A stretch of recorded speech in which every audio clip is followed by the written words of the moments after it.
하나님 아버지의 기쁨이라는 제목으로 하나님 말씀 나누겠습니다. 우리가 이렇게 완벽하진 않지만 이렇게 대면 예배를 다시 또 시작하게 되었습니다. 지난 수요일 우리 사순절을 시작하는 의미의 제 수요 예배를 드리면서 사순절 기간을 시작했고, 그 기간 가운데 이제 부활의 주님을 기억하고 내 삶을 다시 점검하는 시간들을 가졌습니다. 오늘 이렇게 다시 모일 수 있게 되어서 우리 각자의 마음도 기쁘지만 가장 기쁘신 분은 아마 하나님 아버지가 아닐까 생각을 해보게 됩니다.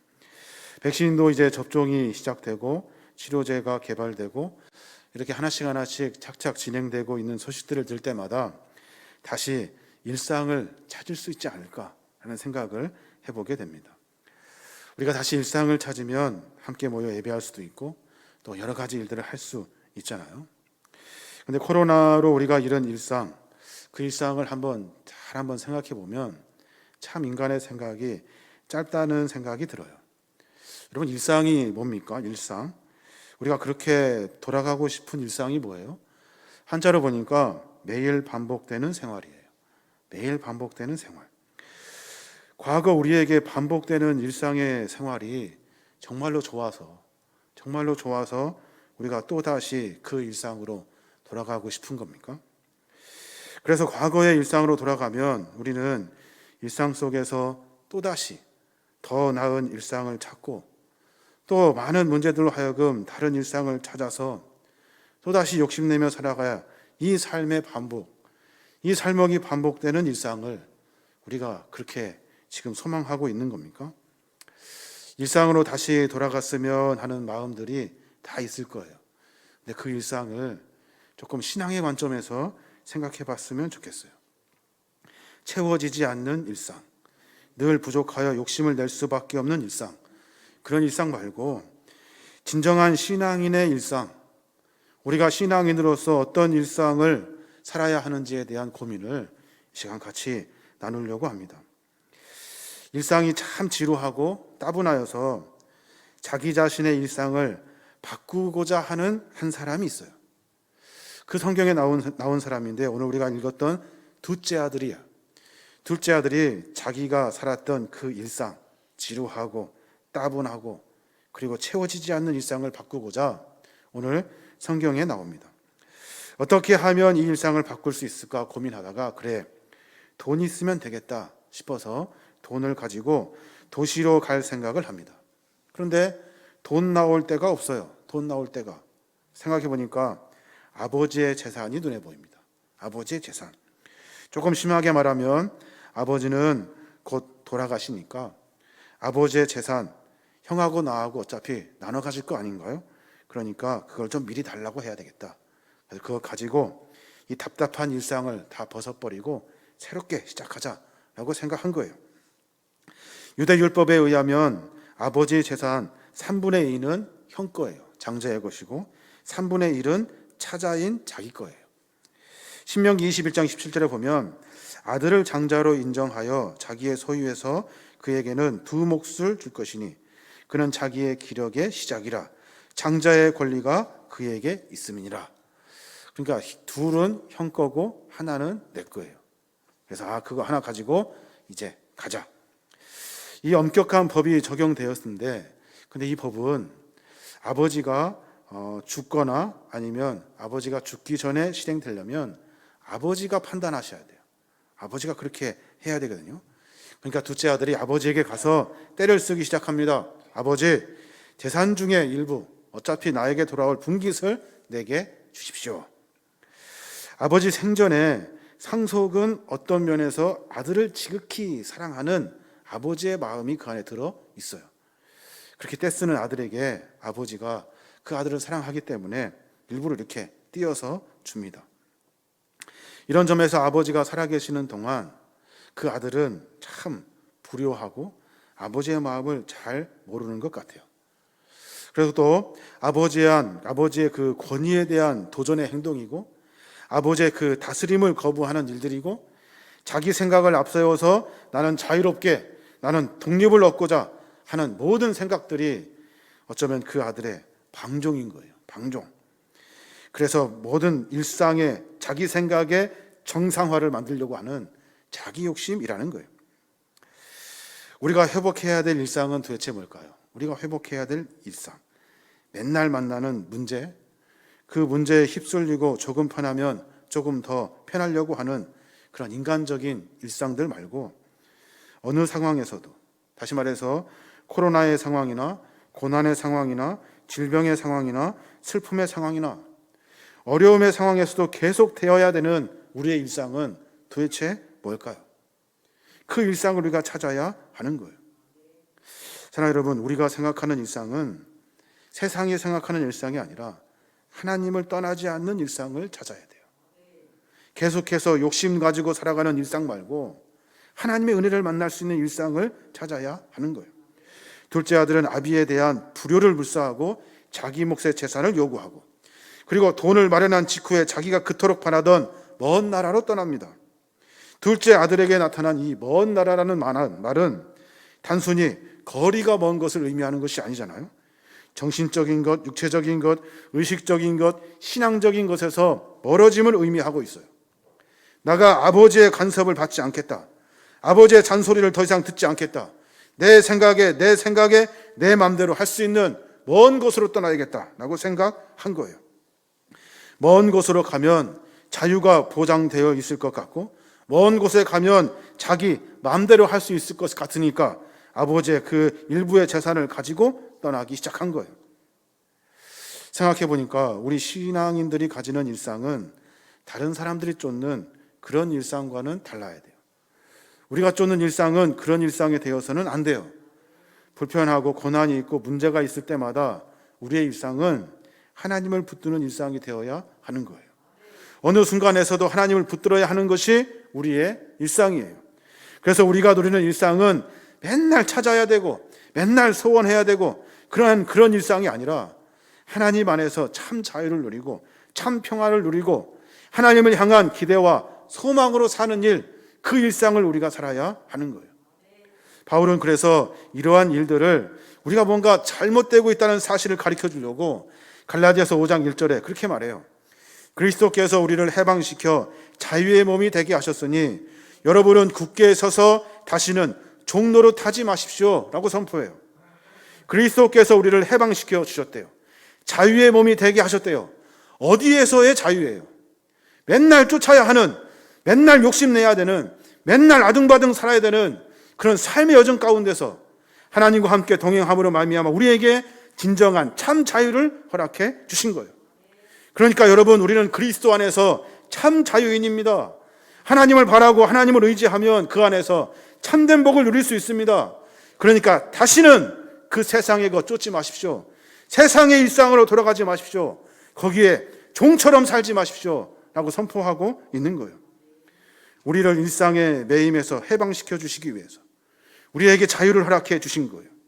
하나님을 만나고 하나님을 떠나지 아니하고 그분과 함께 동행할 때 우리는 세상이 생각하는 일상이 아니라 하나님과 안에서 살아가는 참된 신앙의 일상을 만나게 되는 거예요. 코로나로 교회에 갈 수 없으면 어떻습니까? 교회에 갈 수 없으면 어떻습니까? 우리가 늘 그랬던 것처럼 우리는 하나님을 떠나지 않는 일상을 살면 되는 거예요. 우리는 하나님을 떠나지 않고 하나님 안에서 매 순간 하나님과 함께 동행하는 일상을 만나면 되는 거예요. 질병이 있고 고난이 있고 아픔이 있으면 어떻습니까? 우리의 일상은 꼬여서 맨날 고민하고 생각하는 일상들이 아니라 하나님과 함께 동행하며 하나님과 함께 신앙하며 믿음을 지키며 살아가는 우리의 신앙의 일상이 있기 때문에 그거면 충분한 거예요. 왜 그렇습니까? 하나님이 우리와 함께 하실 것이니까. 하나님이 우리의 삶을 인도해 주실 것이니까. 아버지를 떠나서 먼 나라에 다른 더 좋은 일상을 갈망했던 둘째 아들의 삶은 그야말로 절망입니다. 나락으로 떨어져 버려요. 시편 107편 28절에 보면 그런 말씀이 있어요. 그들의 고통 때문에 여호와께 부르짖음에 그가 그들의 고통에서 그들을 인도하여 내시고 광풍을 고요하게 하사 물결도 잔잔하게 하시는도다. 그들의 평온함으로 말미암아 기뻐하는 중에 여호와께서 그들이 바라는 항구로 인도하시는도다. 여기서 중요한 것은 고통 때문에 여호와께 부르짖었다라는 것이 아니에요. 내가 고통당하면 여호와께 그때 부르짖었다는 것이 아니에요. 여기서 말하는 것은 매 순간 삶 가운데 고통도 있고 역경도 있고 좋은 일도 있고 그리고 안 좋은 일들도 있어요. 그러나 반복적으로 여호와를 찾는 부르짖음을 이야기하고 있는 거예요. 그때 하나님을 찾고 그때 하나님과 동행하는 일상을 만나는 삶은 우리를 인도하여 주셔서 삶의 광풍과 같은 삶에서 하나님의 고요한 물결을 만나게 되고 우리의 마음과 삶 가운데 평온함을 만나고 이 평온함은 다시 말해서 하나님이 인도하여 주셔서 결국에는 궁극적으로 우리가 바라는 항구로 인도해 주신다는 거예요. 그러니까 우리의 일상은 세상 사람들이 쫓아다니는 일상이 아니라 우리의 일상은 하나님을 쫓는 일상이 되어야 하는 거예요. 그래야 우리의 삶의 하늘의 은혜를 만나게 되는 거예요. 일상이 고통 때문에 어려울 때 그때 여호와께 부르짖으면서 우리의 삶 가운데 하나님과 깊은 교제를 나누면서 삶의 은혜를 만나게 되는 거예요. 그것이 우리 신앙인들이 만나야 되는 일상이에요. 교회에 오고 안 오고는 상황에 따라 매번 달라집니다. 매번 달라져요. 그러나 우리에게 변하지 않는 것은 하나님과 함께 동행하고자 하는 우리의 일상, 이 일상은 변하지 않아요. 여러 상황 가운데 우리가 믿음 생활 할 수도 있고 없을 수도 있어요. 우리의 상황에 갈 수도 있고 못 갈 수도 있어요. 하지만 우리의 마음, 하나님을 향한 거룩한 우리의 마음은 변할 수가 없어요. 내 마음이 어떤 마음인지를 결정하면 그 마음은 변하지 않아요. 사랑하는 여러분, 우리가 매 순간순간 일상마다 하나님과 함께 동행하는 일상을 살아야 하는 거예요. 그게 그리스도인이에요.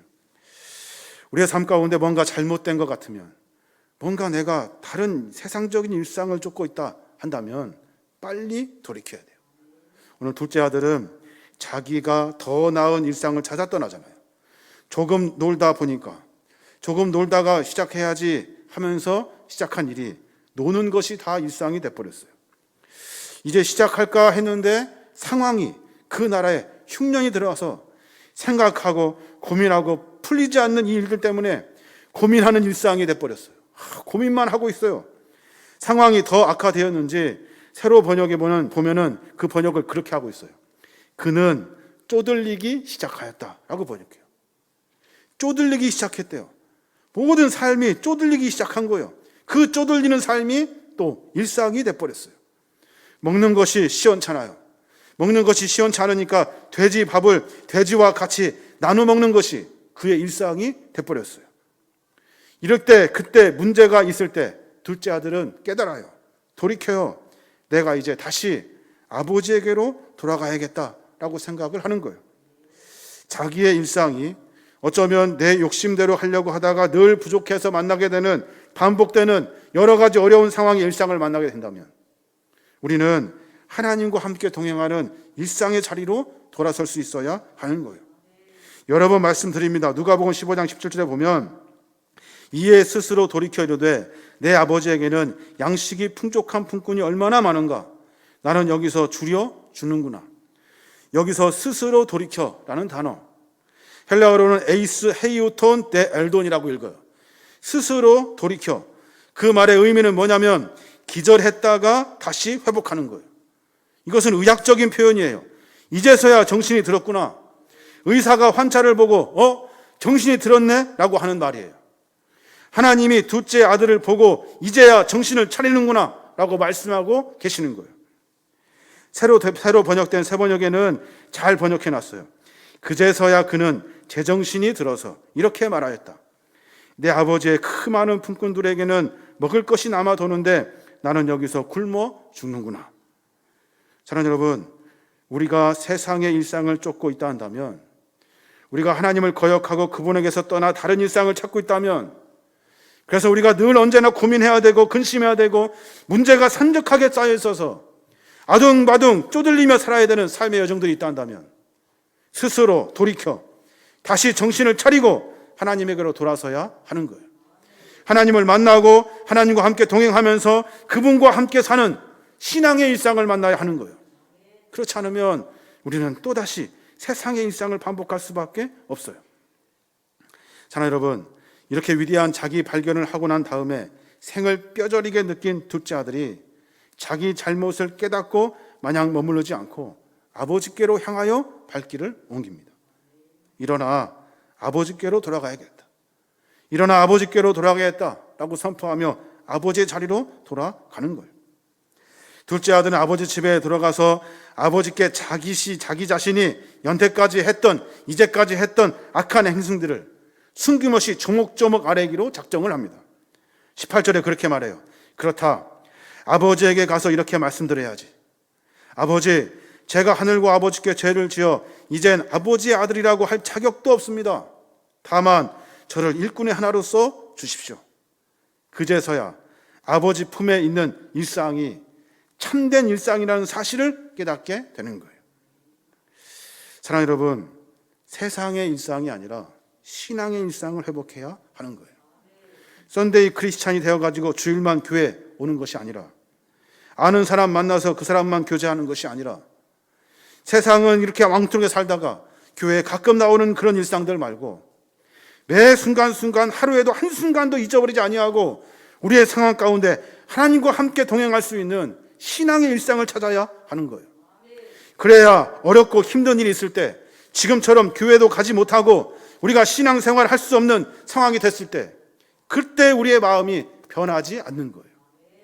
하나님 우리에게 분명하게 선포하고 계셔요. 세상의 일상이 아니라 믿음 안에서 신앙의 일생을 찾으라고 말씀해 주고 계시는 거예요. 인간이 언제 가장 행복할까요? 인간이 언제 가장 행복할까요? 사랑하는 여러분, 반겨주시는 하나님 품에 안길 때 그때 가장 행복한 거예요. 이것은 막연한 이야기 아니에요. 이것은 그냥 꾸며낸 이야기도 아니에요. 수많은 믿음의 선배들이 모두가 한결같이 선포하고 있어요. 세상에서 무엇을 얻어서 행복한 것이 아니에요. 하나님 품에 안겨서 부족하지만, 연약하지만 그럼에도 불구하고 나에게 소망이 있고 기쁨이 되는 하나님과 함께 동행할 때 그때 진짜 행복을 느끼게 되는 거예요. 아버지 집으로 돌아가기 맘먹은 그 작은 아들은 발걸음을 옮겨서 그 발걸음이 경쾌하지는 못하지만 그래도 무거운 발걸음을 돌려 아버지에게로 갑니다. 근심과 염려가 있었겠죠. 아버지가 혹시 나를 불효한 자식으로 매질이나 하지 않을까, 매정하게 나를 내쫓진 않을까 걱정하면서 한 걸음 한 걸음 갔겠죠. 천근만근 무거운 걸음을 했겠죠. 그런데 하나님 아버지는 매질하지 아니하시고 불의하다 말씀하지 아니하시고 그 돌아오는 아들을 그냥 아무 조건 없이 받아주시는 것이 하나님의 마음이에요. 돌아오기만 하면, 하나님이라고 이름을 부르면 하나님은 그것으로 충분하신 거예요. 이게 바로 하나님 아버지의 그 마음이에요. 그 기쁨이라고요. 우리는 성경을 통해서 반겨주시는 아버지의 사랑을 발견할 수 있어요. 아버지는 아들이 알아보기도 전에 먼저 알아보셔요. 20절에 보니까 그렇게 말해요. 아직도 거리가 먼데 아버지가 그를 보고 치근히 여겨 달려가 목을 안고 입을 맞추었대요. 아직도 거리가 멀어요. 아들은 아버지를 분별하지 못해요. 그런데 아버지는 아들을 분별해요. 아직도 거리가 먼데. 왜 그럴까요? 아버지는 늘 아들을 생각하고 있었던 거예요. 늘 아들이 어떻게 될까 봐 염려하면서 박차고 떠난 그 아들이 늘 생각났던 거예요. 하나님도 마찬가지예요. 하나님은 우리가 하나님 앞에 설 때, 그러니까 하나님이라고 이름 부를 때, 멋진 미사옥을 넘어서 기도하는 것이 아니라 내 삶의 형편 가운데 하나님과 함께하는 일상을 찾기 위해서 내가 하나님이라고 부를 때, 하나님은 우리의 삶의 모든 형편과 처지를 다 용서하시고 품어주시고 다시 하나님의 자녀로 받아들여 주시는 거예요. 사랑하는 여러분, 아버지는 그것이 가장 기쁜 일이에요. 네가 어떤 일을 했든지 간에, 어디서 무슨 짓을 하고 왔든지 간에 아버지라고 부르고 하나님이라고 부르면 하나님 아버지는 우리를 품어주시는 거예요. 단숨에 달려와서 끌어안고 묻지도 않고 그냥 막연하게 그냥 입 맞추면서 모든 것을 용서해 주시고 품어주시는 것이 하나님 아버지의 마음이에요. 아들이 자기를 종처럼 여겨달래요. 그 말에 아버지가 뭐라고 해요? 너는 종이 아니야. 너는 종이 아니야. 라고 말하면서 모든 일상들을 다 회복시켜 주어요. 오늘 보니까 많은 일들을 해요. 아버지는 아들의 죄악된 옛 과거를 상징하는 누더기 옷을 다 벗겨버려요. 그리고 새 옷으로 싹 갈아입혀요. 손에는 가락지를 끼워주잖아요. 가락지는 무엇을 의미하냐면 너는 내 아들이라는 거예요. 너는 이 집안의 아들이라는 거예요. 그 권위를 다시 회복시켜주고 종으로 살면서 벗겨져 버린 그 발에 신발, 그 신발을 다시 신겨요. 이 신발은 자유인이라는 말이고 이 신발은 아들이라는 의미를 가지고 있어요. 살찐 송아지를 잡습니다. 큰 잔치를 베풀 때나 잡는 송아지예요. 이보다 더 큰 잔치를, 이보다 더 큰 일은 없다는 거예요. 그래서 가장 귀한 송아지를 잡아서 많은 사람들에게 선포하고 있는 거예요. 이러한 일련의 사건들, 결국 하나님께서 가장 기뻐하시는 일이에요. 하나님, 내가 세상의 일상을 쫓으며 살았습니다. 다시 돌이켜서 하나님께 나아가는, 하나님이라고 부르는, 하나님을 다시 만나고자 하는 그 마음이 있으면 하나님 우리를 모든 것들로 다 회복시켜 주시는 거예요.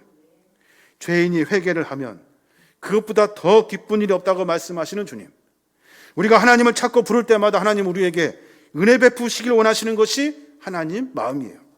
그것을 가장 기뻐하시는 거예요.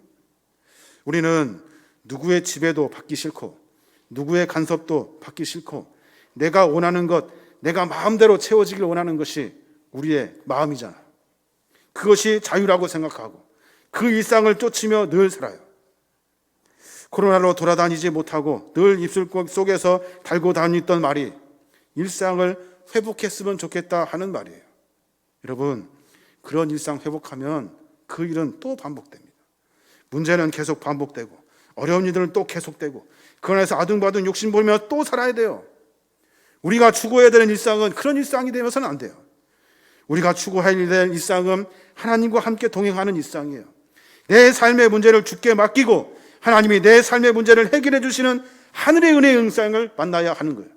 그게 진짜 그리스도의 삶이 되는 겁니다. 하나님 관점에서 볼 때 우리는 자기 욕심과 죄악에 이끌려 여전히 방종하고 교만한 일상을 바라고 있는 거예요. 하나님 볼 때는 한심하기 짝이 없어요. 이러한 일상들 다 집어쳐버리고 이제 다시 하나님과 함께 동행하는 일상을 만나야 하는 거예요. 그래야 여러분, 코로나 때문에 교회 오지 마십시오 해도 상관없어요. 우리는 각자 자리에서 흩어져서 각자 하나님과 함께 하나님과 교제하며 신앙의 일상을 가지고 삶을 살아내기 때문에 그래요.